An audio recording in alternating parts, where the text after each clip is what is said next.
नमस्कार किसान भाइयों, आप सभी का एक बार फिर से स्वागत है हमारी चैनल एलपीटी में। आज हम बात करेंगे सोयाबीन में सबसे ज़्यादा अभी के समय समस्या जो चल रही है उसके बारे में, जो कि है एक पीलापन, जिसे आप येलो मोजेक भी कहते हैं।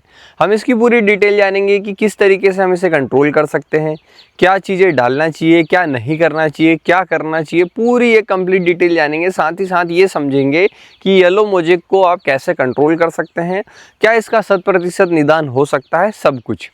तो सबसे पहले बात कर लेते हैं कि येलो मोजेक है क्या। तो येलो मोजेक एक वायरस है। वायरस जो है वो क्या करता है कि हर पौधे के अंदर मौजूद होता है, और जब उसको ऐसा लगता है कि मेरे फेवरेबल कंडीशन हो गई है या मेरे प्रोडक्शन के लिए कंडीशन बन गई है, तो ये क्या करता है कि पत्तों के ऊपर फैलना चालू करता है।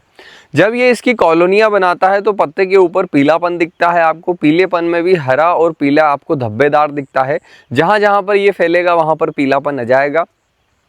उसके साथ क्या होगा कि आपके जो पौधा है उसके अंदर ये जो प्रकाश संश्लेषण होता है, जो भोजन बनाने की प्रक्रिया होती है, उसे स्लो डाउन करता है, जिससे कि आपका उत्पादन घटता है। जिन वेराइटियों में रेजिस्टेंट बिल्कुल भी नहीं होता है उन वेराइटियों में लगभग 90% तक की उत्पादन घट जाता है। जिन वेराइटियों में मॉडरेटली रेजिस्टेंट होता है वहाँ 50% तक, और जो वेराइटियाँ बिल्कुल ही रेजिस्टेंट है, मतलब इस बीमारी से उनको फर्क नहीं पड़ता है, उनमें यह दिखता नहीं है। इस प्रकार से बहुत सारी अलग अलग वैरायटियां बनती है, लेकिन चूंकि अब आपके खेत में हो चुका है, इसका मतलब ही ये है कि वैरायटियों में वो इफेक्ट कर रहा है। और इसके लिए हमेशा ऐसा नहीं है कि हर साल इफेक्ट करेगा। जब फेवरेबल कंडीशन होगी तभी यह असर करता है, और उस कारण से किसान को भारी नुकसान उठाना पड़ता है। आज के समय में हमने देखा है कि लगभग वो सभी किस्में जो वैरायटियों में कभी हमने येलो मोजेक नहीं देखा था, उनमें भी पीला मोजेक दिख रहा है। तो हमें क्या करना चाहिए?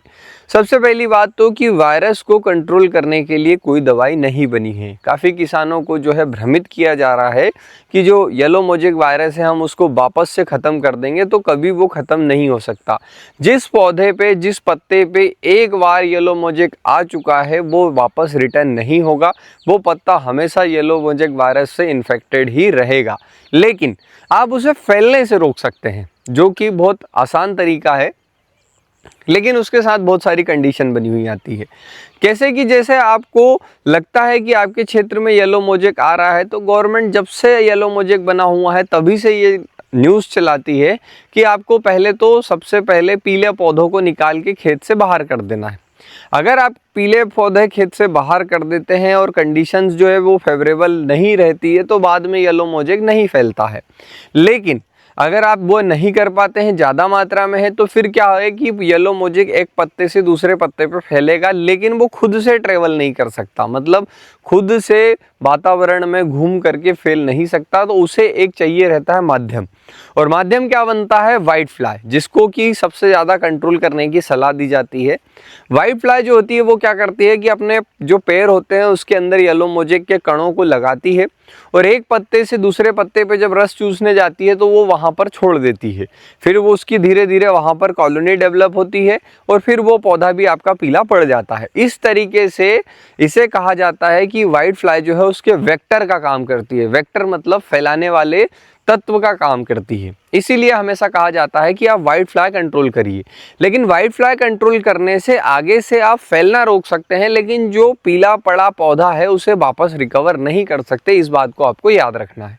लेकिन चूंकि आपको समस्या दिख रही है, आपको इसे कंट्रोल करना है, तो आप इसके लिए बहुत अच्छी बात है कि वाइट फ्लाई को कंट्रोल करें। वाइट फ्लाई के लिए क्या है कि वाइट फ्लाई की 4 स्टेजेस होती हैं, जिसमें से पहली होती है अंडा, दूसरी होती है निम्स, तीसरी होती है अडल्ट, और चौथा होता है लार्वा। ये जो स्टेज होती है, इसी स्टेज को आपको पूरी तरीके से कंट्रोल करना होगा। अगर आप ये कंट्रोल कर लेते हैं तो आपका जो वायरस फैलने का प्रक्रिया है वो स्लो डाउन हो जाएगी, जिससे आपको नुकसान कम होगा। उसके लिए काफ़ी ज़्यादा दवाइयाँ आती है, लेकिन मैं आपको एक ही दवाई रिकमेंड करूँगा, जिसको कि आप कह सकते हो कि होल कॉम्बिनेशन है, मतलब पूरा एक कॉम्बिनेशन है जिसके अंतर्गत आपको हर चीज़ को कंट्रोल करने की आज़ादी मिल जाएगी। मतलब आप अंडा भी मार दोगे वाइट फ्लाई का, निम्स भी मार दोगे, अडल्ट भी मार दोगे और पुपे को भी मार दोगे। उससे क्या होगा कि आपकी व्हाइट फ्लाई पूर्णतः खत्म हो जाएगी, जिससे कि आपका आगे जो है येलो मोजेक वायरस फैलेगा नहीं। अब बात आती है कि वो दवाई कौन सी है, तो वो है 3 दवाइयों का कॉम्बिनेशन। उसके अंदर पायरॉक्सीप्रोफेन है, डायफ्यूरॉन है और डायफेंथुरॉन है। ये तीनों का कॉम्बिनेशन आता है। मैं आपको वीडियो में जो दिख रहा है ये भेज रहा हूं। इस कॉम्बिनेशन को आपको लेना है, इसे कंपनी डोज के अंदर डालना है। कंपनी डोज भी मैं वीडियो में मेंशन कर रहा हूं। इस डोज पर अगर आप डालेंगे तो 100% आपको रिजल्ट मिलेगा। आपकी जितनी भी समस्याएं हैं व्हाइट फ्लाई से रिलेटेड वो सभी कंट्रोल हो जाएगी। एक बार में आपका व्हाइट फ्लाई खत्म हो जाएगा। लेकिन उसका मतलब ये नहीं होगा कि आपका येलो मोजेक के कलर वापस आ जाएंगे, क्योंकि इससे पहले जब मैंने लोगों को सलाह दी, कुछ लोगों को वीडियो बताई कि इस तरीके से हमें डालना है और कंट्रोल करना है, तो उन्होंने मेरे को 2-4 दिन बाद फ़ोन लगा के बोला कि सर वो पत्ते जो आपके पीले पड़े थे वो रिवर्स नहीं हुए। तो आप भी ये बात को समझिएगा कि जो पत्ते पीले पड़ चुके हैं वो रिवर्स नहीं हो रहे हैं, तो उन्हें आपको खेत से निकाल करके बाहर फेंकना है। उनको अगर आप लगे रहने दोगे तो आपको व्हाइट फ्लाई को बार बार कंट्रोल करना होगा, और बार बार कंट्रोल करने के लिए आपको महंगी दवाइयों का बार बार स्प्रे करना होगा। तो वायरस जो होता है उसे कंट्रोल करने का सबसे सही तरीका ये है कि हम उसे खेत में फैलने से रोकने के लिए खेत में होने ही ना दें। मतलब अगर पौधा है तो निकालें और खेत से बाहर फेंक दें। यही एक तरीका है जो कि 100% रिजल्ट देता है। बाकी हम प्रिवेंट कर सकते हैं फैलने से, बाकी ख़त्म नहीं कर सकते। इस बात को आपको याद रखना है।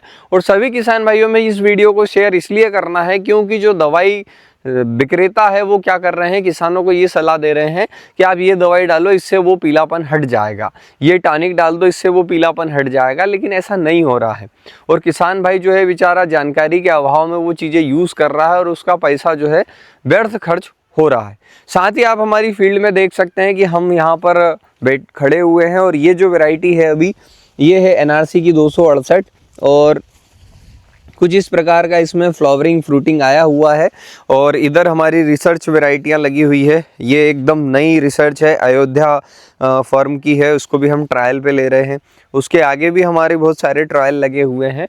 तो जब हमारा फली वाला सीजन आएगा तो हर साल जैसे मैं आप लोगों को बुलाता हूँ कि आप आइए फील्ड पर देखिए और समझिए, तो ऐसे ही आप आ भी सकते हैं। मैं आपको हर एक वैरायटी बताऊंगा, आपको जिसमें पोटेंशियल समझ में आएगा उस वैरायटी को आप आगे अपने फॉर्म पर ले जा सकते हैं। इससे आपको फ़ायदा ये होगा कि जो बीमारी है, जो कंडीशंस है, जो प्रिडिक्शन है वो आप एक बार में देख पाएंगे। इससे आपको फ़ायदा भविष्य के लिए सिक्योरिटी हो जाएगा। जैसे हमने इस बार 268 का कहा था, उस प्रकार आपको पूरी फील्ड का जो है जो व्यू है वो हम आपको बताएंगे कंडीशंस के साथ, तो आपको एक समझने में आसानी हो जाएगी। साथ ही हमने जो दवाइयाँ इस साल रिकमेंड करी थी वो इसीलिए करी थी क्योंकि हमें व्हाइट फ्लाई का अटैक पहले दिन से तेज दिख रहा था, और वो हमने डाली है। इसलिए हमारी फील्ड पर आप देख सकते हो, पूरी फील्ड पर आप देख सकते हो, एक भी आपको पीला पत्ता एक भी किस्म में नहीं दिखेगा, किसी भी किस्म में हमने आने नहीं दिया। बस ये है कि इस बार हमने रिकमेंडेशन थोड़ा हाई किया था, और उनको काफ़ी किसानों को ये समझ नहीं आया कि इतना हैवी डोज ये शुरू से क्यों लगवा रहे हैं।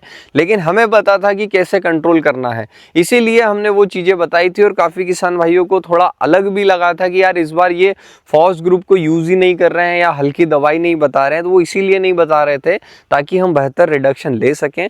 और आप देख सकते हो फील्ड पे हमारे पे वो रिजल्ट दिया है, और आज हम पूरी तरीके से सिक्योर हैं। तो यही सब कुछ है मेरी इस वीडियो में। आने वाले समय में हम सोयाबीन का 3rd स्प्रे में क्या लेना है उसके बारे में बात करेंगे। साथ ही साथ जानेंगे कि प्रायक्सर की सबसे बेस्ट स्टेज क्या होगी। तब तक वीडियो देखने के लिए धन्यवाद।